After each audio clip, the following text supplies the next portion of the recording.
तो फ्रेंड अगर फिर से बहुत बहुत स्वागत है आप सभी का आपका अपना है यूट्यूब चैनल मेजर टारगेट पर। तो फ्रेंड जैसा कि आपको पता है कि बिहार बोर्ड ने अपना ऑफिशियल मॉडल सेट यहाँ पे जारी कर दिया है, जिनमें हम लोग साइंस और सोशल साइंस दोनों का जो है ना यहाँ पे हम लोग फुल सोल्यूशन देख चुके हैं वस्तुनिष्ठ प्रश्न का। तो आज के इस वीडियो में हम लोग जो है ना क्लास 10 की हिंदी का फुल सोल्यूशन देने वाले हैं, यानी कि इसमें टोटली जो है ना दोस्तों 100 वस्तुनिष्ठ प्रश्न रहेंगे, जिनमें आपको जो है ना 50 वस्तुनिष्ठ प्रश्न का उत्तर देना है। तो इसलिए क्लास काफ़ी इंपॉर्टेंट है, बिल्कुल क्लास को शुरू से लेकर आखिरी तक जरूर कीजिएगा। इससे आपको पैटर्न पता चलेगा कि बिहार बोर्ड के फाइनल एग्जाम में किस तरह का आपके एग्जाम में क्वेश्चन आ सकते हैं। ठीक है, तो फटाफट से क्लास को लाइक कर दीजिए दोस्तों, और जो भी विद्यार्थी अभी तक चैनल को सब्सक्राइब नहीं किए हैं तो जल्दी से आप जो है चैनल को सब्सक्राइब कर लीजिएगा। साथ में नोटिफिकेशन बेल आइकन आएगा, इसे प्रेस करके ऑल पर जरूर सेलेक्ट कर लीजिएगा। और दोस्तों जो भी विद्यार्थी अभी तक हमारे व्हाट्सएप ग्रुप में नहीं जुड़े हैं ना, तो जल्दी से मेरा व्हाट्सएप नंबर को नोट कीजिए। मेरा व्हाट्सएप नंबर है 6206 है 076569। सिंपल इस नंबर को सेव कीजिए। आप बोले कि सर हमें व्हाट्सएप ग्रुप में जोड़ दीजिए, तो हम जो है ना आपको व्हाट्सएप ग्रुप में जोड़ देंगे। ठीक है, तो चलिए दोस्तों देखते हैं यहाँ पे आज का फर्स्ट पर्सन के साथ वीडियो को प्रारंभ कर रहे हैं। तो फटाफट से यहाँ पे जो है ना क्लास को लाइक कर दीजिए। तो यहाँ पे टोटली जो है ना 1 से लेकर 100 तक वस्तुनिष्ठ प्रश्न रहेंगे, जिनमें जो है ना सिर्फ और सिर्फ आपको 50 प्रश्नों का ही उत्तर देना है। ठीक है, तो चलिए दोस्तों यहाँ पे 1 से लेकर 100 तक जो है ना वस्तुनिष्ठ प्रश्न का उत्तर 100% सटीक आंसर बताएंगे। ठीक है, तो इसलिए क्लास काफ़ी इंपॉर्टेंट है, बिल्कुल क्लास को शुरू से लेकर आखिरी तक जरूर कीजिएगा। तो फ्रेंड देखिए यहाँ पे आज का जो फर्स्ट प्रश्न है, यहाँ पे आपको बताना है कि उच्चतर शिक्षा के लिए भीमराव अंबेडकर किस देश में आए। ये प्रश्न जो है ना हम आपको काफी बार पढ़ा चुके हैं। तो उच्चतर शिक्षा प्राप्त करने के लिए भीमराव अंबेडकर किस देश में आए थे? तो फ्रेंड अमेरिका देश में आए थे, यानी कि यहाँ पे डी ऑप्शन जो है ना बिल्कुल ही करेक्ट आंसर हो जाएगा। चलिए देखते हैं यहाँ पे अगला प्रश्न ये कराया कि जाति पाति तोरक मंडल का वार्षिक सम्मेलन किस वर्ष हुआ था। यह भी प्रश्न हम आपको काफी बार पढ़ा चुके हैं। तो जाति पाति तोरक मंडल का जो वार्षिक सम्मेलन हुआ था ना, कब हुआ था? 1936 ईस्वी में हुआ था। यहाँ पे बी ऑप्शन करेक्ट आंसर हो जाएगा। देखते हैं यहाँ पे तीसरा प्रश्न ये कराए कि निम्न में से कौन पड़ोसियों के आवारागर्द छोकरों के साथ लट्टू नचा रहा था। ठीक है, तो ये प्रश्न हम हालांकि नहीं पढ़ाए थे, लेकिन कुछ इस प्रकार पूछे जाएंगे आपके एग्जाम में कि कौन जो है ना दोस्तों पड़ोसियों के आवारागर्द छोकरों के साथ लट्टू नचा रहा था। तो मदन, यानी कि यहाँ पे जो है ना सी ऑप्शन बिल्कुल ही करेक्ट आंसर हो जाएगा। अब चलिए फ्रेंड देखते हैं यहाँ पे नेक्स्ट क्वेश्चन की तरफ बढ़ चलते हैं। तो फ्रेंड यहाँ पे चौथा नंबर प्रश्न क्या कराए कि आपको बताना है कि भारत से हम क्या सीखे। शीर्षक पाठ साहित्य की कौन सी विधा है। ठीक है, इस तरह के प्रश्न आपके एग्जाम में पूछे जाएंगे। भारत से हम क्या सीखे, यह एक प्रकार का क्या है दोस्तों? भाषण है, यानी कि स्पीच है। यहाँ पे डी ऑप्शन करेक्ट आंसर हो जाएगा। अब चलिए फ्रेंड देखते हैं यहाँ पे नेक्स्ट क्वेश्चन। यहाँ पे आपको बताना है 5 नंबर प्रश्न ये कराए कि आपको बताना है कि चारु चंद्रलेख नामक उपन्यास किस लेख की रचना है। ठीक है, तो चारु चंद्रलेख नामक जो उपन्यास है ना किस लेख के द्वारा लिखा गया है? तो हजारी प्रसाद द्विवेदी जी की रचना है, यानी कि यहाँ पे ए ऑप्शन जो है ना बिल्कुल ही करेक्ट आंसर हो जाएगा। अब चलिए फ्रेंड देखते हैं यहाँ पे नेक्स्ट क्वेश्चन की तरफ बढ़ चलते हैं। तो फ्रेंड छठा नंबर प्रश्न क्या कराए कि यहाँ पे आपको बताना है कि लेखक गुणाकर मूल्य की शिक्षा की भाषा क्या थी। ठीक है, तो गुणाकर मूल्य की शिक्षा की जो भाषा थी ना दोस्तों, कौन सी भाषा थी? तो मराठी भाषा थी। यहाँ पे बी ऑप्शन जो है ना बिल्कुल ही करेक्ट आंसर हो जाएगा। देखते हैं यहाँ पे नेक्स्ट क्वेश्चन क्या कराए कि हमें आपको बताना है कि हमारे पड़ोसी देश नेपाल की नेपाली और नेवाड़ी भाषा किस लिपि में लिखी जाती है, वही आपको बताना है। यानी कि जो नेपाली और नेवाड़ी भाषा है ना दोस्तों, आपको पता होना चाहिए नेपाली भाषा कौन सी लिपि में लिखी जाती है? तो देवनागरी लिपि में लिखी जाती है, और नेवाड़ी भाषा भी, ये दोनों भाषा कौन सी लिपि में लिखी जाती है? देवनागरी लिपि में लिखी जाती है। यहाँ पे बी ऑप्शन जो है ना बिल्कुल ही करेक्ट आंसर हो जाएगा। और दोस्तों हिंदी कौन सी भाषा में लिखी जाती है? तो देवनागरी लिपि में लिखी जाती है। चलिए देखते हैं यहाँ पे नेक्स्ट क्वेश्चन। आपको बताना है कि निम्न में से जैन गणितज्ञ कौन है। ठीक है, तो जैन गणितज्ञ कौन है दोस्तों, वही आपको बताना है। तो यहाँ पे देखिएगा ऑप्शन सी में आपका दिया गया है महावीराचार्य, यानी कि यहाँ पे सी वाला ऑप्शन जो है ना बिल्कुल ही करेक्ट आंसर हो जाएगा। अब चलिए फ्रेंड देखते हैं यहाँ पे नेक्स्ट क्वेश्चन को देखिएगा। यहाँ पे आपको बताना है कि बहादुर शीर्षक कहानी के लेखक का नाम क्या था। ठीक है, तो बहादुर शीर्षक कहानी के जो लेखक का नाम है ना दोस्तों क्या है, वही आपको बताना है। तो अमरकांत है। यहाँ पे डी ऑप्शन बिल्कुल ही करेक्ट आंसर हो जाएगा। देखते हैं यहाँ पे नेक्स्ट क्वेश्चन क्या कराए कि यहाँ पे आपको बताना है कि बहादुर शीर्षक कहानी में कौन अपने शरीर की मालिश बहादुर से कराता था। ठीक है, तो अपने शरीर की मालिश बहादुर से कौन कराता था दोस्तों? तो किशोर जी ने कराता था, यानी कि लेखक के लेखक के यहाँ पे दोस्तों लेखक के भाई ने, यानी कि यहाँ पे डी वाला ऑप्शन जो है ना बिल्कुल ही करेक्ट आंसर हो जाएगा। ये पर्सन जो है ना लेखक का बेटा ने, सॉरी यहाँ पे लेखक का बेटा हो जाएगा, ठीक है। ये लेखक का बेटा था दोस्तों किशोर, यही जो है ना अपने शरीर की मालिश बहादुर से कराता था किशोर जी। चलिए देखते हैं यहाँ पे नेक्स्ट क्वेश्चन। यहाँ पे आपको बताना है कि 11 रुपये, यहाँ पे आपको बताना है कि 11 रुपये साड़ी के खूटे से निकालकर यही चारपाई पर रखे पर वे मिल नहीं रहे हैं, यह किसने कहा। यानी कि ये जो चीज कहा है दोस्तों 11 रुपये साड़ी के खूटे से निकालकर यही चारपाई पर रखे पर वे मिल नहीं रहे हैं, तो ऐसा बात किसने कहा था। तो फ्रेंड आपको पता होना चाहिए कि 11 रुपये की चोरी का झूठा इल्जाम दोस्तों किसने लगाया था, तो रिश्तेदार की पत्नी जी ने लगाया था। यहाँ पे जो है ना बी वाला ऑप्शन जो है ना बिल्कुल ही करेक्ट आंसर हो जाएगा। अब चलिए फ्रेंड देखते हैं यहाँ पे नेक्स्ट क्वेश्चन की तरफ बढ़ चलते हैं। तो फ्रेंड यहाँ पे आपको बताना है कि लेखक रामविलास शर्मा का जन्म किस वर्ष हुआ था, ठीक है। तो लेखक रामविलास शर्मा जी का जो जन्म हुआ था ना दोस्तों, कब हुआ था, तो 1912 ईस्वी में हुआ था। यहाँ पे सी ऑप्शन जो है ना बिल्कुल ही करेक्ट आंसर हो जाएगा। देखते हैं यहाँ पे नेक्स्ट क्वेश्चन क्या है कि आपको बताना है कि जो साहित्य दूसरों की नकल करके लिखा जाए वह अदम कोटि का होता है और सांस्कृतिक असमर्थता का सूचक होता है। यह पंक्ति किस शीर्षक पाठ से है, ठीक है। यानी कि ये जो पंक्ति लिया गया है ना दोस्तों, ये कौन सा पाठ से लिया गया है वही आपको बताना है। तो परंपरा का मूल्यांकन पाठ से लिया गया है। यहाँ पे सी ऑप्शन जो है ना बिल्कुल ही करेक्ट आंसर हो जाएगा। चलिए देखते हैं यहाँ पे नेक्स्ट क्वेश्चन। आपको बताना है कि कितने वर्ष की उम्र में बिरजू महाराज को संगीत नाटक अकादमी अवार्ड मिला था। ये प्रश्न जो है ना आपको काफी बार पढ़ा चुके हैं, तो आपको पता होना चाहिए कितने वर्ष की उम्र में बिरजू महाराज जी को संगीत नाटक अकादमी पुरस्कार मिला था। तो 27 साल की उम्र में इसको मिला था, ठीक है। यहाँ पे डी ऑप्शन जो है ना बिल्कुल ही करेक्ट आंसर हो जाएगा। अब चलिए फ्रेंड देखते हैं यहाँ पे नेक्स्ट क्वेश्चन की तरफ बढ़ चलते हैं। यहाँ पे जो है ना प्लीज दोस्तों एक एक क्वेश्चन को जो है ना याद करने का कोशिश कीजिएगा और ज्यादा से ज्यादा कोशिश कीजिए कि एक एक क्वेश्चन का आंसर जो है ना जल्दी से फटाफट से आप हमें लाइव चैट में कमेंट जरूर कीजिएगा। इससे हमको ये पता चलेगा कि आपका तैयारी जो है ना काफी अच्छी तरीके से चल रही है और आपको जो है ना काफी सारे प्रश्न 110% याद है। तो चलिए दोस्तों 15 नंबर प्रश्न ये कराए कि आपको बताना है कि बिरजू महाराज कानपुर कितने साल रहे, ठीक है। तो बिरजू महाराज जी कानपुर जो ना दोस्तों कितने साल रहे थे, तो 2-2.5 साल रहे थे। यहाँ पे बी ऑप्शन जो है ना बिल्कुल ही करेक्ट आंसर हो जाएगा। देखते हैं यहाँ पे नेक्स्ट क्वेश्चन क्या कराए कि यहाँ पे आपको बताना है कि आविनियो शीर्षक पाठ में फ्रेंच शासकों ने किन की गतिविधियों पर नजर रखने के लिए किला बनाया था, ठीक है। चलिए ये प्रश्न काफी इंपॉर्टेंट है। तो आविनियो जो है ना दोस्तों शीर्षक पाठ में फ्रेंच शासकों ने किन की गतिविधियों पर नजर रखने के लिए किला बनाया था वही आपको बताना है। तो यहाँ पे पोप की गतिविधियों को रोकने के लिए किला बनाया था। यहाँ पे जो है ना सी ऑप्शन बिल्कुल ही करेक्ट आंसर हो जाएगा। अब चलिए फ्रेंड देखते हैं यहाँ पे नेक्स्ट क्वेश्चन की तरफ बढ़ चलते हैं। 17 नंबर प्रश्न क्या कराए कि रोन नदी कहाँ है, ठीक है। तो फ्रेंड ऐसे में अगर आपके एग्जाम में इस तरह के प्रश्न पूछे गए हैं प्रीवियस ईयर में, अगर आपको पता है कि रोन नदी कहाँ है, यहाँ पे अगर ऑप्शन में रहता आविनियो तो आप कह देते हैं आविनियो, मतलब रोन नदी कहाँ पे, आविनियो में है, ठीक है। और दोस्तों ये आविनियो जो है ना कहाँ पे है, दक्षिण फ्रांस में है, यानी कि यहाँ पे डी ऑप्शन जो है ना बिल्कुल ही करेक्ट आंसर हो जाएगा। अब चलिए फ्रेंड देखते हैं यहाँ पे नेक्स्ट क्वेश्चन की तरफ बढ़ चलते हैं।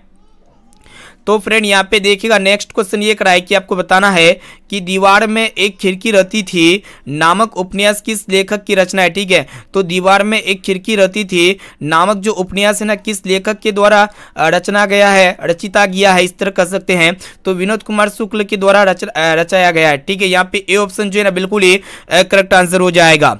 अब चलिए फ्रेंड देखते हैं यहाँ पे नेक्स्ट क्वेश्चन आपको बताना है कि मछली शीर्षक कहानी में लेखक की माँ क्या कर रही है, ठीक है। तो मछली जो शीर्षक कहानी है ना लेखक की माँ क्या कर रही है वही आपको बता देना है, ठीक है। तो फ्रेंड इसका जो राइट आंसर हो जाएगा ना क्या हो जाएगा, यहाँ पे 4 ऑप्शंस दिया गया है, ठीक है। इसका करेक्ट आंसर क्या होना चाहिए आप हमें फटाफट से कमेंट करके बता सकते हैं। तो मसाला पीस रही थी, ठीक है। मछली शीर्षक कहानी में लेखक की माँ क्या कर रही थी, मसाला पीस रही थी, यानी कि यहाँ पे ए ऑप्शन जो है ना बिल्कुल ही करेक्ट आंसर हो जाएगा। चलिए दोस्तों देखते हैं यहाँ पे नेक्स्ट क्वेश्चन आपको बताना है कि सरपट शब्द का अर्थ क्या होता है, ठीक है। तो फ्रेंड इसका अर्थ बताना, मीनिंग बताना है।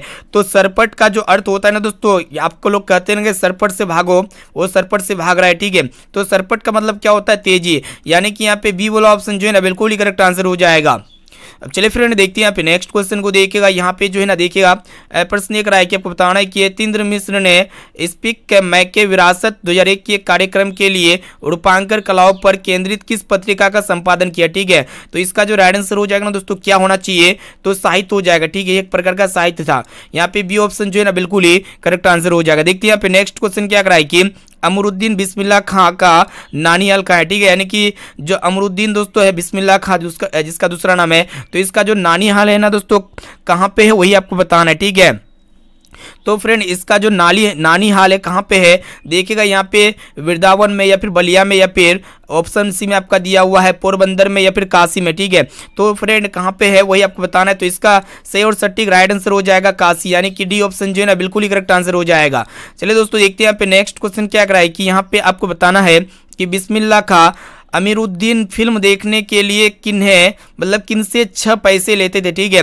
तो बिस्मिल्लाह खां जी जो ना दोस्तों फिल्म देखने के लिए किन से 6 पैसे लेते थे वही आपको बताना है, ठीक है। तो फ्रेंड मामू से भी लेते थे, मौसी से भी लेते थे और नानी से भी लेते थे, यानी कि ये सभीयों से लेते थे। यहाँ पे डी ऑप्शन जो है ना बिल्कुल ही करेक्ट आंसर हो जाएगा। अब चलिए फ्रेंड देखते हैं यहाँ पे नेक्स्ट क्वेश्चन को, देखिएगा यहाँ पे आपको बताना है कि हरिजन नामक ऐतिहासिक पत्र के रचनाकार का नाम क्या है, ठीक है। तो हरिजन नामक ऐतिहासिक पत्र के जो रचनाकार का नाम है ना दोस्तों क्या है वही आपको बताना है, ठीक है। तो इसका जो करेक्ट आंसर हो जाएगा ना दोस्तों वही आपको यहाँ पे 24 का ऑप्शन नंबर ए में आपका दिया गया है महात्मा गांधी, यानी कि ये किस पत्रिका का रचना किया दोस्तों हरिजन, यानी कि यहाँ पे ए ऑप्शन जो है ना बिल्कुल ही करेक्ट आंसर हो जाएगा। अब चलिए फ्रेंड देखते हैं यहाँ पे नेक्स्ट क्वेश्चन की तरफ बढ़ चलते हैं। तो फ्रेंड यहाँ पे आपको बताना है, देखिएगा ध्यानपूर्वक कि महात्मा गांधी की हत्या किस वर्ष हुई थी, ठीक है। तो काफी सिंपल प्रश्न है। तो महात्मा गांधी की हत्या जो हुई थी ना दोस्तों 1948 ईस्वी में हुई थी, यहाँ पे बी ऑप्शन इसका राइट आंसर हो जाएगा। देखते हैं यहाँ पे नेक्स्ट क्वेश्चन क्या कराए कि सेन साहब की कितनी लड़कियां थी, ठीक है। तो फ्रेंड सेन साहब की कितनी लड़कियां थी, तो 5 लड़कियां थी। ये भी प्रश्न हम आपको काफी और पढ़ा चुके हैं, यहाँ पे सी ऑप्शन जो है ना बिल्कुल ही करेक्ट आंसर हो जाएगा। देखते हैं यहाँ पे नेक्स्ट क्वेश्चन आपको बताना है कि दक्षिण भारत के पांड्य प्रदेश से किस राजा के पालियम ताम्रपत्र मिले हैं, ठीक है। तो दक्षिण भारत के पांड्य प्रदेश से किस राजा के पालियम ताम्रपत्र मिले हैं वही आपको बताना है। तो राजा यहाँ पे वर्गुन के, यानी कि यहाँ पे डी ऑप्शन जो है ना बिल्कुल ही करेक्ट आंसर हो जाएगा। अब चलिए फ्रेंड देखते हैं यहाँ पे नेक्स्ट क्वेश्चन की तरफ बढ़ चलते हैं। यहाँ पे आपको बताना है कि बेतमा दान पत्र किस वर्ष का है, ठीक है। तो फ्रेंड ये जो बेतमा दान पत्र है ना किस वर्ष का है, तो 1900 कितना का है दोस्तों वही आपको बताना है। तो इसका जो सही और सटीक राइट आंसर हो जाएगा ना 1010 ईस्वी पूर्व का है, यानी कि पूर्व ईस्वी यहाँ पे क्या है कि 1000 ईस्वी का है, ठीक है। ईस्वी पूर्व हम बोल रहे हैं, सॉरी यहाँ पे ईस्वी का हो जाएगा, यानी कि 1020 ईस्वी का है। अब चलिए फ्रेंड देखते हैं यहाँ पे नेक्स्ट क्वेश्चन को देखिएगा। यहाँ पे आपको बताना है कि था का उच्चारण स्थान क्या है। तो फ्रेंड यहाँ पे उच्चारण स्थान आपको बताना है। तो आप लोग थ बोल के देखिए और आपका जीभ जो है ना जहाँ पे रुकता है वही आपका उच्चारण स्थान होगा। जैसे कि थ बोल रहे हैं तो फ्रेंड ये थ जो है ना दंत में रुकता है थ, ठीक है। यहाँ पे बी वाला ऑप्शन जो है ना बिल्कुल ही करेक्ट आंसर हो जाएगा। चलिए देखते हैं यहाँ पे नेक्स्ट क्वेश्चन क्या कराए कि यहाँ पे आपको बताना है कि व्यंजन वर्णों की कितनी श्रेणियां है, ठीक है। व्यंजन वर्णों की कितनी श्रेणियां है दोस्तों, तो 3 श्रेणियां है। यहाँ पे सी ऑप्शन जो है ना बिल्कुल ही करेक्ट आंसर हो जाएगा। अब चलिए फ्रेंड देखते हैं यहाँ पे नेक्स्ट क्वेश्चन क्या कराए कि यहाँ पे बताना है कि जिस स्वर के उच्चारण में 3 गुना समय लगे उसे क्या कहते हैं, ठीक है। तो 3 गुना समय कौन सा स्वर के उच्चारण में लगता है तो उसको हम लोग क्या कहेंगे दोस्तों, तो हम लोग क्या कहेंगे उसको पलुत स्वर कहेंगे। यहाँ पे डी ऑप्शन जो है ना बिल्कुल ही करेक्ट आंसर हो जाएगा। चलिए फ्रेंड देखते हैं यहाँ पे नेक्स्ट क्वेश्चन को देखिएगा। यहाँ पे आपको बताना है कि हिंदी में अनुनासिक वर्णों की संख्या कितनी है, ठीक है। तो फ्रेंड हिंदी में अनुनासिक वर्णों की जो संख्या है ना दोस्तों कितनी है वही आपको बताना है। तो 5 है, इसे आपको याद होना चाहिए। यहाँ पे सी ऑप्शन जो है ना बिल्कुल ही करेक्ट आंसर हो जाएगा। देखते हैं यहाँ पे नेक्स्ट क्वेश्चन आपको बताना है कि स्वर संधि के कितने भेद होते हैं। तो फ्रेंड फटाफट से बताइए कि स्वर संधि के कितने भेद होते हैं। तो स्वर संधि के भी 5 भेद होते हैं। यहाँ पे बी ऑप्शन इसका राइट आंसर हो जाएगा। देखते हैं यहाँ पे नेक्स्ट क्वेश्चन आपको बताना है दोस्तों कि दुष्कर शब्द का संधि विच्छेद क्या होगा, ठीक है। तो फ्रेंड इसका संधि विच्छेद क्या होगा दुष्कर का, तो दुष्कर को जो है ना दोस्तों हम लोग किस प्रकार लिखेंगे, दुह जोड़कर लिखेंगे, यानी कि यहाँ पे जो है ना सी वाला ऑप्शन बिल्कुल ही करेक्ट आंसर हो जाएगा। अब चलिए फ्रेंड देखते हैं यहाँ पे नेक्स्ट क्वेश्चन को आपको बताना है। यहाँ पे देखिएगा कि य र लव्वा कौन सा व्यंजन कहलाते हैं, ठीक है। तो ये व्यंजन का नाम आपको बताना है कि य र लव्वा, इस व्यंजन को हम लोग क्या कहते हैं दोस्तों, अंतःसतह व्यंजन कहते हैं, यानी कि यहाँ पे डी ऑप्शन जो है ना बिल्कुल ही करेक्ट आंसर हो जाएगा। देखते हैं यहाँ पे नेक्स्ट क्वेश्चन क्या कराए कि निम्न में से शुद्ध शब्द कौन है। तो यहाँ पे आपको पहचाना है कि इनमें से जो ना शुद्ध शब्द कौन है। तो फ्रेंड हम लोग छात्रा को जो ना इस प्रकार नहीं लिखते, बिल्कुल ये अशुद्ध शब्द है। और कालिदास को हम लोग किस प्रकार लिखते हैं दोस्तों, कालिदास, तो कालिदास को जो ना कुछ इस प्रकार लिखते हैं, ठीक है। तो ये आपका क्या है, ये भी एक प्रकार का अशुद्ध शब्द है। और उपरोक्त को इस प्रकार नहीं लिखा जाएगा, लेकिन घनिष्ठ क्या है दोस्तों, शुद्ध शब्द है, यानी कि यहाँ पे सी ऑप्शन जो है ना बिल्कुल ही करेक्ट आंसर हो जाएगा। देखते हैं यहाँ पे नेक्स्ट क्वेश्चन आपको बताना है कि मनोज शब्द में उपसर्ग क्या होता है? तो फ्रेंड उपसर्ग जो होते हैं ना किसी भी शब्द का पहला होता है, पहले लगा होता है, उसी को हम लोग उपसर्ग कहते हैं। तो फ्रेंड मनोज में उपसर्ग क्या हो जाएगा? जो नूज, ठीक है, मनुज, यानी कि इसमें उपसर्ग क्या हो जाएगा दोस्तों? माँ हो जाएगा। यहाँ पे ए ऑप्शन जो है ना बिल्कुल ही करेक्ट आंसर हो जाएगा। देखते हैं यहाँ पे नेक्स्ट क्वेश्चन की तरफ बढ़ चलते हैं। ये प्रश्न जो ना काफी सिंपल है। यहाँ पे आपको बताना है कि निम्न चिन्हों में प्रश्नवाचक चिन्ह कौन है, ठीक है। तो प्रश्नवाचक चिन्ह यहाँ पे आपको बताना है। तो प्रश्नवाचक चिन्ह को हम लोग जो है ना कुछ इस प्रकार लिखते हैं दोस्तों, कुछ इस प्रकार, ठीक है। इसको हम लोग क्या कहते हैं? प्रश्नवाचक चिन्ह कहते हैं या फिर क्वेश्चन मार्क कहते हैं। चलिए देखते हैं यहाँ पे नेक्स्ट क्वेश्चन की तरफ बढ़ चलते हैं। तो फ्रेंड ये प्रश्न जो है ना बच्चा जवाब दे देंगे। तो यहाँ पे आपको बताना है कि संज्ञा के कितने भेद होते हैं, ठीक है। तो संज्ञा के कितने भेद होते हैं दोस्तों? 5 भेद होते हैं, यानी कि यहाँ पे बी ऑप्शन जो है ना बिल्कुल ही करेक्ट आंसर हो जाएगा। देखते हैं यहाँ पे नेक्स्ट क्वेश्चन क्या कराए कि आर्यावर्त शब्द है कौन संज्ञा है, ठीक है। तो आर्यावर्त शब्द जो है ना दोस्तों कौन सा संज्ञा है वही आपको बताना है। तो आर्यावर्त, तो यह एक प्रकार का व्यक्तिवाचक संज्ञा है। यहाँ पे सी ऑप्शन जो है ना बिल्कुल ही करेक्ट आंसर हो जाएगा। देखते हैं यहाँ पे नेक्स्ट क्वेश्चन क्या कराए कि शब्द की जाति को क्या कहते हैं, तो ठीक है। तो फ्रेंड शब्द की जाति को हम लोग क्या कहेंगे वही आपको बताना, तो समास कहेंगे। यहाँ पे बी ऑप्शन जो है ना बिल्कुल ही करेक्ट आंसर हो जाएगा। देखते हैं यहाँ पे नेक्स्ट क्वेश्चन की तरफ बढ़ चलते हैं।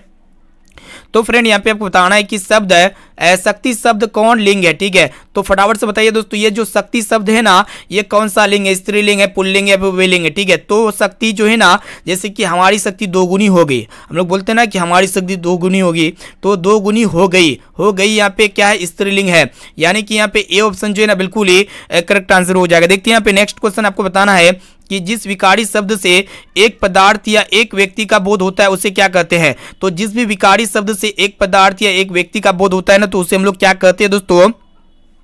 तो उसे हम लोग क्या कहेंगे? एक वचन कहेंगे, ठीक है। और जिसमें 2 व्यक्ति या फिर 2 पदार्थ का बोध होगा उसको हम लोग द्विवचन कहेंगे। जिसमें 2 या 2 से अधिक व्यक्ति या पदार्थ का बोध होगा उसको हम लोग क्या कहेंगे? बहुवचन कहेंगे। इसीलिए यहाँ पे बी ऑप्शन राइट आंसर हो जाएगा। देखते हैं यहाँ पे नेक्स्ट क्वेश्चन क्या कराए कि कारक के कितने भेद होते हैं? काफी सिंपल प्रश्न है। तो फ्रेंड कारक के कितने भेद होते हैं? तो 8 भेद होते हैं। यहाँ पे बी ऑप्शन जो है ना इसका राइट आंसर हो जाएगा। अब चलिए फ्रेंड देखते हैं यहाँ पे नेक्स्ट क्वेश्चन को। देखिएगा यहाँ पे एक क्वेश्चन को जो अच्छी तरीके से याद कर लीजिएगा। यहाँ पे आपको बताना है कि को के लिए, देखिएगा यहाँ पे को के लिए किस कारक की विभक्ति है, ठीक है। तो फ्रेंड आपको पता होना चाहिए ये जो है ना सांप्रदायिक कारक का उदाहरण है, संप्रदान कारक का उदाहरण है, ठीक है। को के लिए यहाँ पे सी ऑप्शन जो है ना बिल्कुल ही करेक्ट आंसर हो जाएगा। अब चलिए फ्रेंड देखते हैं यहाँ पे नेक्स्ट क्वेश्चन को। देखिएगा यहाँ पे आपको बताना है कि शिकारी ने बाघ को मारा। यहाँ पे देखिएगा कि शिकारी ने बाघ मारा किस कारक का उदाहरण है, ठीक है। तो यहाँ पे ने जो है ना कौन सा कारक में आता है दोस्तों? तो कर्ता कारक में आता है, कर्ता ने, ठीक है। यहाँ पे सी ऑप्शन जो है ना बिल्कुल ही करेक्ट आंसर हो जाएगा। देखते हैं यहाँ पे नेक्स्ट क्वेश्चन क्या कराए कि यहाँ पे आपको बताना है कि वह जो ना करे, यहाँ पे देखिएगा दोस्तों, वह जो ना करे सो थोड़ा, वह जो ना करे सो थोड़ा किस सर्वनाम का उदाहरण है, ठीक है। तो फ्रेंड यहाँ पे आपको सर्वनाम को पहचानना है कि वो जो ना करे सो थोड़ा, यह एक प्रकार का संबंधवाचक सर्वनाम, यानी कि यहाँ पे वह और सो में क्या है दोस्तों? संबंध है। इसीलिए यहाँ पे जो है ना ऑप्शन नंबर 1 करेक्ट आंसर हो जाएगा, बिल्कुल सही उत्तर हो जाएगा। देखते हैं यहाँ पे नेक्स्ट क्वेश्चन क्या कराए कि यहाँ पे आपको बताना है कि ऐसा आदमी किस विशेषण का उदाहरण है, ठीक है। तो फ्रेंड ऐसा आदमी में क्या है दोस्तों? कौन सा विशेषण है? तो सार्वनामिक विशेषण है। इसीलिए यहाँ पे जो है ना बी वाला ऑप्शन 100% राइट आंसर हो जाएगा। अब चलिए फ्रेंड देखते हैं यहाँ पे नेक्स्ट क्वेश्चन को। देखिएगा यहाँ पे आपको बताना है कि धार्मिक शब्द में प्रत्यय क्या है? तो उपसर्ग क्या होता है? किसी भी शब्द के पहले लगा होता है, लेकिन धार्मिक में यहाँ पे उपसर्ग बताना है। तो धार्मिक में क्या हो जाता है दोस्तों? उपसर्ग जो होते हैं ना यहाँ पे प्रत्यय बताना है। तो प्रत्यय जो होते हैं ना किसी भी शब्द के अंतिम में होता है, ठीक है। तो वही आपका प्रत्यय होगा। तो धार्मिक में क्या होता है दोस्तों? धार्म जोड़ एक, यानी कि यहाँ पे इक आ रहा है, ठीक है। इसीलिए यहाँ पे सी ऑप्शन जो है ना बिल्कुल ही करेक्ट आंसर हो जाएगा, ठीक है। धार्मिक यहाँ पे क्या हो जाएगा? एक प्रकार का प्रत्यय है धार्मिक में। चलिए दोस्तों देखते हैं यहाँ पे नेक्स्ट क्वेश्चन क्या कराए कि यहाँ पे बताना है कि जिन क्रियाओं से इस बात का बोध हो कि कर्ता स्वयं कार्य ना करके दूसरी कार्य करने के लिए प्रेरित करता है, तो उसे कौन क्रिया कहते हैं, ठीक है। तो यहाँ पे देखिएगा ध्यान से कि जिन क्रियाओं से इस बात का बोध होता हो कि कर्ता स्वयं कार्य ना करके किसी दूसरे कार्य करने के लिए प्रेरित करता है, ठीक है। तो उसे हम लोग क्या कहेंगे दोस्तों? उसे हम लोग अकर्मक क्रिया कहेंगे, ठीक है। कौन सा क्रिया कहेंगे? अकर्मक क्रिया। यहाँ पे सी ऑप्शन जो है ना बिल्कुल ही करेक्ट आंसर हो जाएगा।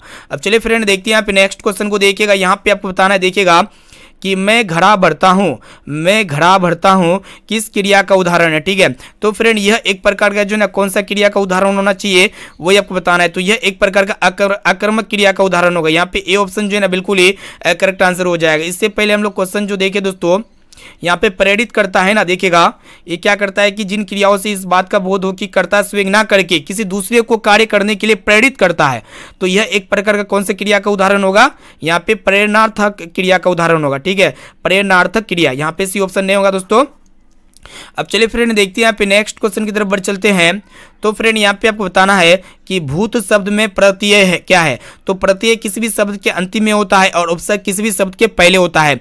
तो भूत में जो यहाँ पे प्रत्यय होगा ना दोस्तों ता हो जाएगा, भू जो ता, यानी कि यहाँ पे ए ऑप्शन जो है ना बिल्कुल ही करेक्ट आंसर हो जाएगा। देखते हैं यहाँ पे नेक्स्ट क्वेश्चन क्या कर रहा है कि अन्याय शब्द का विशेषण क्या होगा। काफी सिंपल प्रश्न है। तो अन्याय शब्द का जो विशेषण होगा ना दोस्तों अन्यायी हो जाएगा। यहाँ पे सी ऑप्शन जो है ना बिल्कुल ही करेक्ट आंसर हो जाएगा। देखते हैं यहाँ पे नेक्स्ट क्वेश्चन क्या कर रहा है कि यहाँ पे आपको बताना है कि बाहरी वेशभूषा पूजा पाठ और कर्मकांड के स्थान पर सरल सच्चे हृदय से राम नाम के कीर्तन पर बल गुरु नानक ने किस पद में दिया गया। ठीक है, यानी कि यहाँ पे जो दिया गया दोस्तों बाहरी वेशभूषा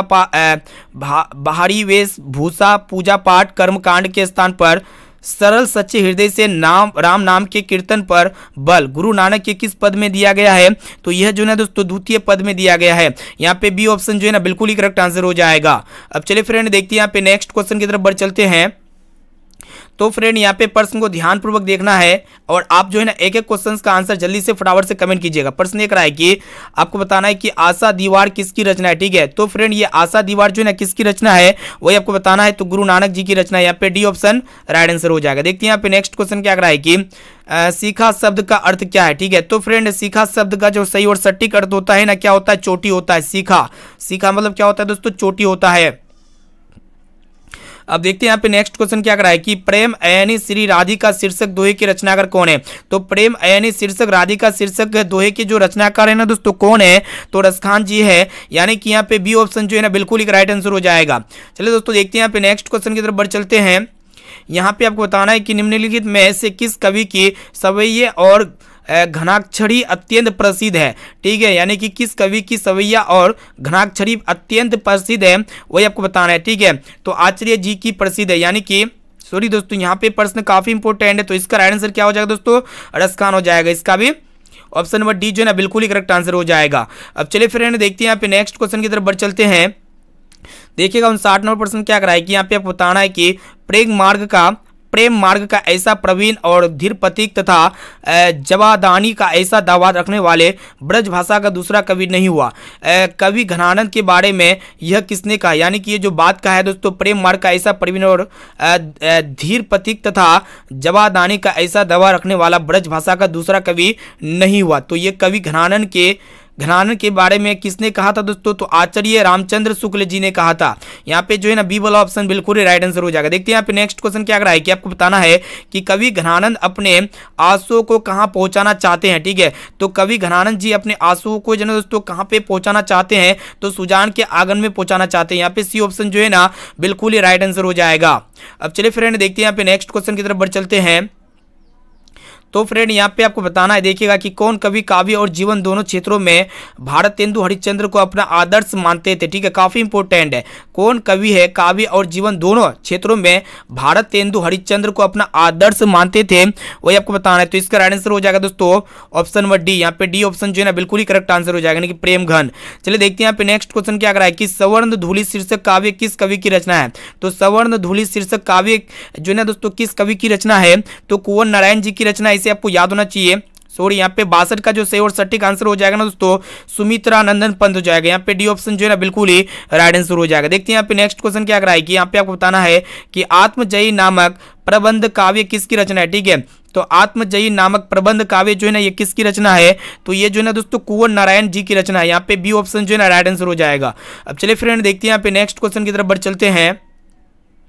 तो फ्रेंड यहाँ पे एक एक क्वेश्चन का आंसर यहाँ पे प्लीज दोस्तों कमेंट जरूर कीजिएगा, इससे हमको पता चलेगा कि आपका तैयारी चल रही है अच्छी तरीके से। देखिए यहाँ पे 64 नंबर प्रश्न ये कराए कि देखिएगा कि दोहरा समय के रथ, यहाँ पे प्रश्न ये कराए कि दोहरा समय के रथ का घर घर नाथ सुने सिंहासली खाली करो की जनता आती है, यह पंक्ति किस शीर्षक कविता की है? ठीक है, यानी कि दोहरा समय किस रथ का घर घर, नाथ सुनो सिंहासन खाली करो कि जनता आती है, ये जो पंक्ति है ना दोस्तों किस कवि की है? तो ये पंक्ति किसकी है दोस्तों? जनतंत्र का जन्म की है। यहाँ पे सी ऑप्शन में दिया गया जनतंत्र का जन्म, यहाँ पे सी वाला ऑप्शन जो है ना बिल्कुल ही राइट आंसर हो जाएगा। अब चलिए फ्रेंड देखते हैं यहाँ पे नेक्स्ट क्वेश्चन की तरफ बढ़ चलते हैं। यहाँ पे आपको बताना है कि सचिनानंद हीरानंद वात्स्यायन अज्ञे की कविता में निम्न में से कौन है? तो सचिनानंद हीरानंद वात्स्यायन अज्ञे की कविता में निम्न में से कौन है? तो वही आपको बताना है। ठीक है, तो फ्रेंड इसका जो राइट आंसर हो जाएगा ना हिरोशिमा हो जाएगा। यहाँ पे डी ऑप्शन बिल्कुल ही राइट आंसर हो जाएगा। देखते हैं यहाँ पे नेक्स्ट क्वेश्चन क्या कराए कि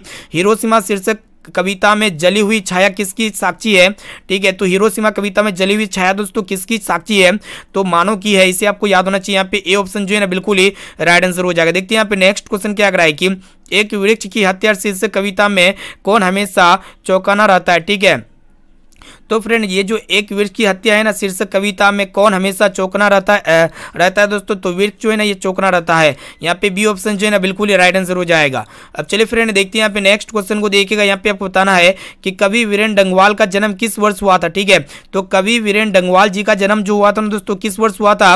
तो 1947 ईस्वी में हुआ था। यहाँ पे ए ऑप्शन जो है ना बिल्कुल ही राइट आंसर हो जाएगा। देखते हैं यहाँ पे नेक्स्ट क्वेश्चन क्या कराए कि हमारी नींद शीर्षक कविता में किसने बीज की फूली हुई छत को भीतर से धकेलना शुरू किया था? ठीक है, यानी कि जो हमारी नींद शीर्षक कविता है ना दोस्तों किसने बीज की फूली हुई छत को भीतर से धकेलना शुरू किया था? तो अंकुर, यानी कि यहाँ पे सी ऑप्शन में दिया गया अंकुर। ऑप्शन नंबर सी जो है ना बिल्कुल ही राइट आंसर हो जाएगा। देखते हैं यहाँ पे नेक्स्ट क्वेश्चन क्या कराए कि किस काव्य संग्रह पर वीरेंद्र डंगवाल को साहित्य अकादमी पुरस्कार प्राप्त हुआ था? ये भी प्रश्न हम आपको पढ़ा चुके हैं। तो फ्रेंड है यहाँ पे जो है ना यहाँ पे क्या राइट आंसर होना चाहिए वही आपको बताना है। ठीक है, तो यहाँ पे ऑप्शन डी में आपका दिया हुआ है दूध चक्र में श्रेष्ठ, यहाँ पे डी ऑप्शन जो है ना बिल्कुल ही राइट आंसर हो जाएगा। चलिए दोस्तों देखते हैं यहाँ पे नेक्स्ट क्वेश्चन की तरफ बढ़ चलते हैं। तो फ्रेंड यहाँ पे आपको बताना है कि देखिएगा कि स्त्रीत्व का मानचित्र नामक आलोचना किसकी रचना है? ठीक है, तो स्त्रीत्व का मानचित्र नामक जो आलोचना है ना दोस्तों ये किसकी रचना है वही आपको बताना है। तो अनामिका जी की रचना। यहाँ पे डी ऑप्शन में दिया गया अनामिका। ऑप्शन नंबर डी बिल्कुल ही राइट आंसर हो जाएगा। देखते हैं यहाँ पे नेक्स्ट क्वेश्चन क्या कराए कि यहाँ पे आपको बताना है कि कवित्री अनामिका का जन्म स्थान कहाँ है?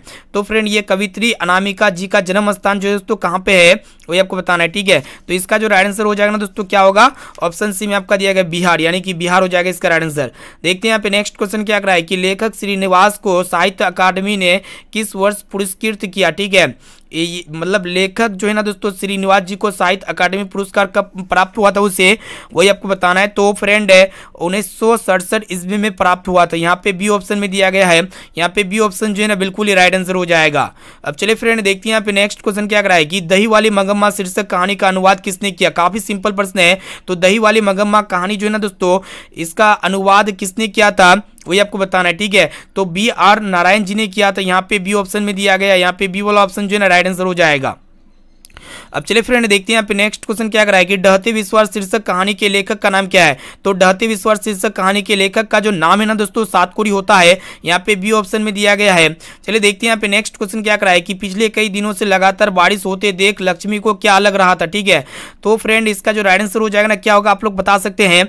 तो हम इसका राइट आंसर बता देते हैं दोस्तों, बाढ़ आएगी। ठीक है, तो पिछले कई दिनों से लगातार बारिश होते देख लक्ष्मी को क्या लग रहा था? जैसा कि बाढ़ आएगी। यहाँ पे सी ऑप्शन में दिया गया। सी ऑप्शन बिल्कुल ही राइट आंसर हो जाएगा। चलिए फ्रेंड देखते हैं यहाँ पे नेक्स्ट क्वेश्चन। यहाँ पे आपको बताना है कि जन्म से ही पागल और गूंगी कौन थी? ये भी प्रश्न आपको काफी पढ़ा चुके हैं। तो जन्म से ही पागल और गूंगी कौन थी दोस्तों? मंगू थी। यहाँ पे डी ऑप्शन में दिया गया। डी वाला ऑप्शन बिल्कुल ही राइट आंसर हो जाएगा। अब चलिए फ्रेंड देखते हैं यहाँ पे नेक्स्ट क्वेश्चन क्या कराए कि मंगू के अलावे माँ को कितनी संतानें थी? ठीक है, तो मंगू के अलावे माँ को कितनी संतानें थी दोस्तों? 3 संतानें थी।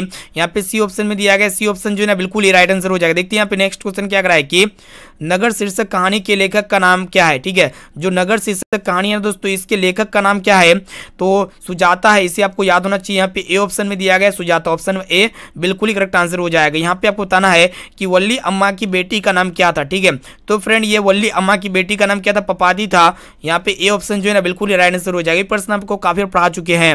अब चलिए फ्रेंड देखते हैं यहाँ पे नेक्स्ट क्वेश्चन को देखिएगा। यहाँ पे आपको बताना है कि निम्न में से शुद्ध वाक्य कौन है? ठीक है, तो यहाँ पे आपको पहचाना है कि शुद्ध वाक्य कौन है। तो फ्रेंड यहाँ पे जो शुद्ध वाक्य है ना देखिएगा, जैसे कि ऑप्शन ए में आपका दिया गया है खबर सुनकर मैं विस्मय हो गया, ठीक है। और दूसरा में है तुम्हें मेरी प्रतीक्षा देखनी चाहिए थी, ये तो शुद्ध वाक्य नहीं है। उसके बाद यहाँ पे देख सकते हैं, यहाँ आप अपने हस्ताक्षर कर दीजिए, ये भी शुद्ध वाक्य नहीं है। इस चिट्ठी में जो भी कहा है झूठ है, तो ये भी शुद्ध वाक्य नहीं है। लेकिन ये खबर सुनकर मैं विस्मय हो गया, ये एक प्रकार का शुद्ध वाक्य है। यानी कि यहाँ पे ए ऑप्शन जो है ना बिल्कुल ही राइट आंसर हो जाएगा। चलिए फ्रेंड देखते हैं यहाँ पे नेक्स्ट क्वेश्चन क्या कर रहा है कि यहाँ पे आपको बताना है कि दुख शब्द का पर्यायवाची क्या है। तो फ्रेंड ये दुख शब्द का जो पर्यायवाची है ना क्या है वही आपको बताना है। तो इसका जो पर्यायवाची शब्द हो जाएगा पीड़ा हो जाएगा। यहाँ पे डी ऑप्शन बिल्कुल ही राइट आंसर हो जाएगा। चलिए देखते हैं यहाँ पे नेक्स्ट क्वेश्चन, यहाँ पे आपको बताना है कि आकाश शब्द का विलोम क्या है। तो फ्रेंड ये आकाश शब्द का विलोम बताना है, ठीक है। तो आकाश का विलोम क्या हो जाएगा, पाताल हो जाएगा। यहाँ पे ए ऑप्शन में दिया गया, ए ऑप्शन बिल्कुल ही राइट आंसर हो जाएगा। चलिए देखते हैं यहाँ पे नेक्स्ट क्वेश्चन को देख लेते हैं। यहाँ पे आपको बताना है कि जिसके माता पिता ना हो के लिए एक शब्द है। तो फ्रेंड जिसके माता पिता ना हो तो इसके लिए एक शब्द क्या होते हैं दोस्तों, वो अनाथ होते हैं। यानी कि यहाँ पे बी ऑप्शन में दिया गया है, यहाँ पे बी वाला ऑप्शन जो है ना बिल्कुल ही राइट आंसर हो जाएगा। चलिए देखते हैं यहाँ पे नेक्स्ट क्वेश्चन को देखिएगा। यहाँ पे आपको बताना है कि दूध का दूध पानी का पानी लोकोक्ति का अर्थ क्या होता है, ठीक है। तो कहता है ना कि दूध का दूध और पानी का पानी भी कर देते हैं। यानी कि इसका मतलब होता है दोस्तों सही न्याय करना, ठीक है। यानी कि यहाँ पे ऑप्शन सी में आपका दिया गया सी वाला ऑप्शन बिल्कुल ही राइट आंसर हो जाएगा। देखते हैं यहाँ पे नेक्स्ट क्वेश्चन क्या कराए कि यहाँ पे आपको बताना है कि सेन नायक का शब्द कौन समास है। तो सेन नायक जो शब्द है ना दोस्तों, सेना नायक शब्द कौन सा समास है, तो यह एक प्रकार का तत्पुरुष समास हो जाएगा, ठीक है। यहाँ पे डी ऑप्शन में दिया गया तत्पुरुष समास। देखते हैं यहाँ पे नेक्स्ट क्वेश्चन क्या कराए कि आंखें खुलना मुहावरे का अर्थ क्या होता है। तो फ्रेंड आंखें खुलना मुहावरे का जो सही और सटीक अर्थ होता है ना दोस्तों, क्या होता है, मतलब सजग होना होता है, ठीक है। क्या होता है, सजग होना। यहाँ पे ए ऑप्शन में दिया गया, यहाँ पे ए वाला ऑप्शन बिल्कुल ही राइट आंसर हो जाएगा। चलिए फ्रेंड देखते हैं यहाँ पे नेक्स्ट क्वेश्चन की तरफ बढ़ चलते हैं। तो फ्रेंड प्रश्न एक राय कि आपको बताना है कि वह घर देखिएगा कि वह कल घर जाएगा, किस काल का उदाहरण है। तो पता चलता है यहाँ पे गागेगी। तो जिस भी वाक्य के अंत में गागेगी रहे तो वह कौन सा काल होता है दोस्तों, भूतकाल का चर्चा यहाँ पे चल रहा है। यहाँ पे आपका जो है ना, सॉरी दोस्तों, यहाँ पे गागेगी जिसमें भी रहेगा तो उसको हम लोग क्या कहते हैं दोस्तों, भविष्य काल कहते हैं। यानी कि जो है ना यहाँ पे ए ऑप्शन में दिया गया है भविष्य काल। ऑप्शन नंबर ए जो है ना बिल्कुल ही करेक्ट आंसर हो जाएगा। देखते हैं यहाँ पे नेक्स्ट क्वेश्चन क्या कराए कि पगड़ी शब्द क्या है। तो फ्रेंड ये पगड़ी शब्द जो है ना यह एक प्रकार का देशज शब्द है। यहाँ पे जो है ना बी वाला ऑप्शन बिल्कुल ही राइट आंसर हो जाएगा। चलिए देखते हैं यहाँ पे नेक्स्ट क्वेश्चन, यहाँ पे आपको बताना है कि पर्वत शब्द का विशेषण क्या होगा, ठीक है। तो फ्रेंड ये पर्वत शब्द का जो विशेषण होगा ना पर्वतीय हो जाएगा। यानी कि यहाँ पे सी वाला ऑप्शन जो है ना बिल्कुल ही राइट आंसर हो जाएगा। अब चलिए फ्रेंड देखते हैं यहाँ पे नेक्स्ट क्वेश्चन की तरफ बढ़ चलते हैं। अब देखिए यहाँ पे फ्रेंड प्रश्न एक रहा है कि आपको बताना है कि पुत्रवान शब्द का स्त्रीलिंग रूप क्या होगा, ठीक है। तो पुत्रवान शब्द का जो स्त्रीलिंग रूप होगा ना दोस्तों, क्या हो जाएगा, पुत्रवानी हो जाएगा, ठीक है। क्या हो जाएगा, सॉरी पुत्रवती हो जाएगा। पुत्रवान शब्द का स्त्रीलिंग रूप क्या होगा, पुत्रवती। यहाँ पे डी ऑप्शन में दिया गया है, डी ऑप्शन 100% राइट आंसर हो जाएगा। देखते हैं यहाँ पे नेक्स्ट क्वेश्चन की तरफ बढ़ चलते हैं। तो फ्रेंड यहाँ पे प्रश्न एक रहा है कि यहाँ पे एक क्वेश्चन का आंसर जो ना जल्दी से फटाफट से आप लोग कमेंट जरूर कीजिएगा, ठीक है। इससे हमको पता चलेगा कि आपको सारा प्रश्न याद है। देखिएगा प्रश्न एक रहा है कि उल्लास शब्द का संधि विच्छेद क्या होगा, ठीक है। तो फ्रेंड ये जो उल्लास शब्द है ना इसको हम लोग किस प्रकार लिखेंगे, उत्जरलास लिखेंगे। यानी कि यहाँ पे सी ऑप्शन में दिया गया है, सी वाला ऑप्शन बिल्कुल ही राइट आंसर हो जाएगा। देखते हैं यहाँ पे नेक्स्ट क्वेश्चन क्या कराए कि रात को पहरा देने वाला कौन पदबंध है, ठीक है। तो रात को पहरा देने वाला इसमें कौन सा पदबंध है। तो फ्रेंड यहाँ पे संज्ञा पदबंध हो जाएगा। यानी कि यहाँ पे सी ऑप्शन में दिया गया है, सी ऑप्शन जो है ना बिल्कुल ही राइट आंसर हो जाएगा। देखते हैं यहाँ पे नेक्स्ट क्वेश्चन क्या कराएगी। यहाँ पे बताना है कि परिश्रमित छात्र अवश्य सफल होंगे किस काव्य का उदाहरण है, ठीक है। तो परिश्रमित छात्र जो है ना अवश्य सफल होंगे, यह एक प्रकार का कौन सा काल है वही आपको बताना है, ठीक है। तो इसका जो सही और सटीक राइट आंसर हो जाएगा ना दोस्तों, सरल वाक्य हो जाएगा। ऑप्शन नंबर बी जो है ना बिल्कुल ही राइट आंसर हो जाएगा। तो चलिए दोस्तों देखते हैं यहाँ पे नेक्स्ट क्वेश्चन की तरफ बढ़ चलते हैं। तो फ्रेंड यहाँ पे प्रश्न को देखिएगा क्या कराए कि काटा शब्द का विशेषण क्या होगा, ठीक है। तो काटा शब्द का जो विशेषण हो जाएगा ना दोस्तों, कटीला हो जाएगा। क्या हो जाएगा, कटीला। यहाँ पे बी ऑप्शन जो है ना बिल्कुल ही राइट आंसर हो जाएगा। देखते हैं यहाँ पे नेक्स्ट क्वेश्चन क्या कराए कि सजावट शब्द में प्रत्यय क्या है। तो फ्रेंड प्रत्यय जो होते हैं ना किसी भी शब्द के अंतिम में लगा होता है। तो सजावट वट, तो यहाँ पे आवट हो जाएगा। सजावट में क्या हो जाएगा, सज जो आवट हो जाएगा, सजावट होता है ऐसे। यानी कि यहाँ पे सी ऑप्शन में दिया गया है, सी वाला ऑप्शन बिल्कुल ही राइट आंसर हो जाएगा। देखते हैं यहाँ पे नेक्स्ट क्वेश्चन क्या कराए कि सुसंगीत शब्द का विलोम क्या होगा, ठीक है। तो सुसंगीत शब्द का जो विलोम होता है ना दोस्तों, क्या होना चाहिए। यहाँ पे इसका ऑप्शन डी में आपका दिया हुआ है, कुसंगीत। यहाँ पे डी ऑप्शन में दिया गया, डी वाला ऑप्शन जो है ना बिल्कुल ही राइट आंसर हो जाएगा। देखते हैं यहाँ पे नेक्स्ट क्वेश्चन की तरफ बढ़ चलते हैं। तो फ्रेंड यहाँ पे आपको बताना है कि महात्मा शब्द कौन सा समास है, ठीक है। तो महात्मा शब्द इनमें से कौन सा समास होना चाहिए, इसका राइट आंसर में पता नहीं, तो इसका राइट आंसर जो लगता है ना तो जल्दी से जाइए कमेंट बॉक्स में फटाफट से इसका राइट आंसर बताइए कि महात्मा शब्द कौन समास है। चलिए दोस्तों देखते हैं यहाँ पे नेक्स्ट क्वेश्चन की तरफ बढ़ चलते हैं। अगला प्रश्न ये करा है कि आपको बताना है कि उद्गम शब्द का संधि विच्छेद क्या होगा, ठीक है। तो उद्गम शब्द का जो संधि विच्छेद होगा ना दोस्तों क्या हो जाएगा, उत्जरगम हो जाएगा, उत्जोरगम। यानी कि यहाँ पे बी ऑप्शन में दिया गया है, यहाँ पे बी ऑप्शन जो है ना बिल्कुल ही राइट आंसर हो जाएगा। देखते हैं यहाँ पे नेक्स्ट क्वेश्चन क्या करा है कि यहाँ पे आपको बताना है कि भ का उच्चारण स्थान क्या है, ठीक है। तो फ्रेंड यहाँ पे भ का जो उच्चारण स्थान हो जाएगा ना क्या हो जाएगा, भ बोल के देखिए तो यहाँ पे हट और दोनों हट सट जाएगा, ठीक है। तो भ का जो उच्चारण स्थान हो जाएगा ना दोस्तों क्या हो जाएगा, ओस्ट हो जाएगा। कि यहाँ पे सी ऑप्शन में दिया गया, सी वाला ऑप्शन बिल्कुल ही राइट आंसर हो जाएगा। तो फ्रेंड यहाँ पे हम जो है ना फाइनली क्लास 10 का हिंदी का जो है ना 1 से लेकर के जो है ना 100 तक वस्तुनिष्ठ प्रश्न का सही और सटीक आंसर दे दिया, ठीक है। तो जल्दी से बताइए कि आप लोग जो है ना 100 में से 50 प्रश्न का ही उत्तर देना था, तो यहाँ पे आप लोग कितना प्रश्न सही और सटीक आंसर दे पाए। तो जल्दी से आप लोग फटाफट से अब हमें कमेंट करके जरूर बताइएगा, ठीक है। और साथ में भी बताना है कि आप बिहार के कौन से जिले से हैं, बिलोंग करते हैं, इसका भी राइट आंसर बताइए और आप अपना नाम भी लिखिएगा, ठीक है।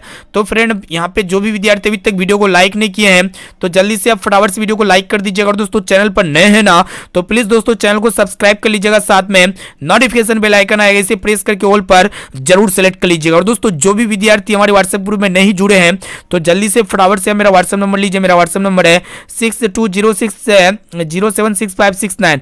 इस नंबर को सेव कीजिए। आप बोले कि सर मैं व्हाट्सएप ग्रुप में जोड़ दीजिए, तो हम जो है ना आपको व्हाट्सएप ग्रुप में जोड़ देंगे, ठीक है। तो फ्रेंड इस वीडियो को अपने दोस्तों में जरूर शेयर कीजिएगा ताकि वो भी जो है ना यहाँ पे उसको भी सॉल्यूशन मिल सके बिहार बोर्ड का ऑफिशियल मॉडल सेट का, ठीक है। और जो भी विद्यार्थी मॉडल पेपर डाउनलोड करना चाहते हैं तो आप जो है ना हमारे व्हाट्सएप ग्रुप में जरूर जुड़िएगा, क्योंकि यहाँ पे आपको नोटिफिकेशन मिलता रहेगा, ठीक है। तो फ्रेंड फिर मिलते हैं यहाँ पे अगले क्लास में। आज के लिए इतना ही। जय हिंद, वंदे मातरम।